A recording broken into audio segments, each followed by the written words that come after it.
वह कीड़ा बहुत छोटा सा क्या सोचता है, देखो इस बेवकूफ को, इतनी मछलियां इसके मुंह में जा रही हैं और आ रही हैं, और ये मैं होता इसकी जगह तो मैं मुंह बंद कर लेता और एक को भी वापस नहीं निकलने देता, एक को भी नहीं निकलने देता। मन से बीमार हो गया बेचारा, और इतना छोटा है, सुई की नोक के बराबर। वह सोच रहा है संगी पंचेंद्री है, और वह जब मरण करता है तो साथ में नरक में चला जाता है, क्योंकि उसका मन बीमार हो गया। इतना छोटा सा, अगर जिंदगी भर के लिए एक मछली दे दी जाए तो जिंदगी भर में मछली पूरी खत्म नहीं कर पाएगा। इतना सूक्ष्म जीव, और कितना सोच रहा है, कितना विचार कर रहा है, मन बीमार है। और जो मछली से ही अपना पेट भरता है वह निश्चिंत है, जब भूख लगेगी, जब देखा जाएगा अभी मैं सो रहा हूं, मुझे कोई मतलब नहीं, कोई आए और जाए। वह नरक गया हो या नहीं गया हो, मगर जैनाचार्यों ने उस छोटे से कीड़े, उस छोटे से मिक्कू के बारे में कहा कि ये मरकर के 7वीं पृथ्वी में, इन्हें 7वीं 33 सागर की आयु में वह सड़ रहा है। बंधुओं, मन का इलाज कराइए, मन का इलाज कराइए। मन का इलाज अगर सही हो जाता है, जिस श्रावक श्राविका का, बालक बालिका का, उसके जीवन में अनेक प्रकार की बाधाएं आने के बाद भी वह मानसिक स्वस्थ रहता है। कितनी भी परेशानियां आ जाएं उसके जीवन में, मगर उसे कोई विचलित नहीं कर सकता, क्योंकि वह अपने मन को सदा पवित्र, स्वच्छ और निर्दोष रखता है, निरोगी रखता है। हम बहुत छोटी छोटी बातों में अपने मन को रोगी बना देते हैं। जैसे ही हमने कोई इच्छा व्यक्त की, और माता पिता की उस समय हैसियत नहीं थी, परिवार की हैसियत नहीं थी, और हमने जिद कर ली, अब हमारा मन बीमार होना चालू हो गया, और हम इतने अड़ गए, इतने जिद करने लगे कि हमने खाना छोड़ दिया। हम मुंह फुला करके बैठ गए, हम यदवा तदवा बोलने लगे, हम बड़ों का अपमान करने लगे। ये कौन करा रहा है बड़ों का अपमान? ये यदवा तदवा अपशब्द कौन आपके मुख से बुलवा रहा है? कौन आपको ये हरकत पैदा कराने के लिए सहयोग दे रहा है? आपका ये बेईमान मन। इतना बेईमान है बंधु ये मन, जिसने इस बेईमान को संभाल लिया, उसने सारी दुनिया को अपनी मुट्ठी में बंद कर लिया। और मैं तो कहता हूं, मानसिक बीमारी, मानसिक रोगी का इलाज दुनिया में नहीं है बंधु।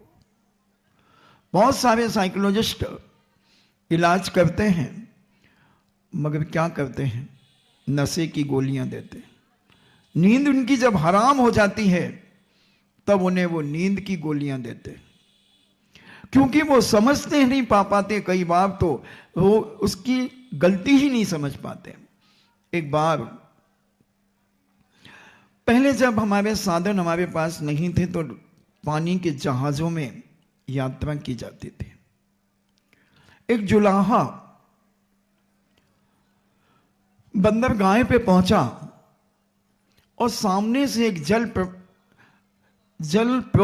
जलपोत में बहुत सारा कपास आ रहा था।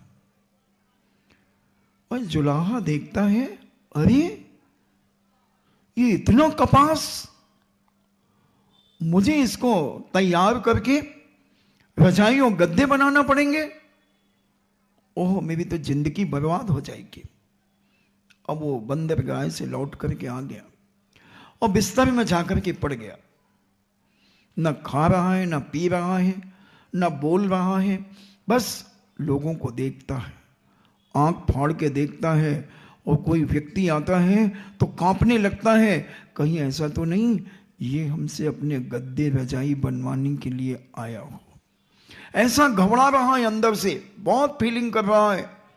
बहुत सारे वैद्य डॉक्टरों ने उसका इलाज करने का प्रयास किया, कोई इलाज नहीं कर पाया बंधु। और सूख करके धीरे धीरे बिल्कुल कांटा होता चला गया, क्योंकि मानसिकता बीमार हो गई उसकी, उसका मन इतना बीमार हो गया, रोग से भर गया। इतनी बीमारी उसके मन में आ गई कि ये सारा का सारा कपास मुझे ही धुनकना है, मुझे ही इसे बना करके रसाइयां तैयार करना है, मैं अकेला क्या करूंगा। जैसे वो महिला घबरा करके चली कि कहीं हमारे पास ना आ जाए। तो ऐसी महिलाएं जैसे आदमी भी कभी कभी घबरा जाता है। घबरा गई बेचारी, निश्चित कोई ने फोन किया होगा कहीं पुलिस तो नहीं आ गई हमारे घर पे। घबरा जाती है, रेडीमेड की दुकान होगी, है? अच्छा, हाँ, तो कोई दहेज महेज के लिए कोई बच्चों के सूट मूट लेने आ गया हो जाता है कई बार। इसी को तो कहते हैं मन का रोगी, मन का भोगी। अरे बड़ी मुश्किल में प्रवचन सुनने मिलते हैं, फिर भी वो चल रहा है तेल नॉन लकड़ी, रोटी कपड़ा और मकान, जीवन के बस 3 निशान, चड्डी नाड़ा और गठान। इसी में उलझ रहे हैं, यही हमारा मन दूषित हो रहा है, यही हमारी निरोगता को रोग में परिवर्तित कर रहा है। कितना कितना दिमाग में कचरा, कितना दिमाग में कचरा। मैंने अभी कहा था अशोकनगर के अंदर कि नगर पालिका का कचरा इतना इकट्ठा नहीं है जितना तुम्हारे मस्तकों में कचरा इकट्ठा है। दुनिया की बातों का कचरा, दुनिया की चर्चाओं का कचरा, इधर उधर की बातों का कचरा, इतना कचरा, इतना कचरा। अगर एक एक कचरा भी साफ किया जाए तो सालों लग जाएंगे। छोटी छोटी बातों में हम अपने दिमाग को रख लेते हैं, टेंशन बना लेते हैं, और ये सारे टेंशन तुम्हारी जिंदगी को रिएक्शन पैदा करते हैं। और जब ये कचरा रिएक्शन पैदा करता है, फिर डॉक्टर तुम्हें इंजेक्शन देता है। और सज्जन और विवेकशील व्यक्ति टेंशन में अटेंशन रहता है तो डिक्टेंशन प्राप्त करता है। इसलिए जैनाचार्य कहते हैं, संत महंत भगवंत कहते हैं कि अटेंशन रहो अपने जीवन में।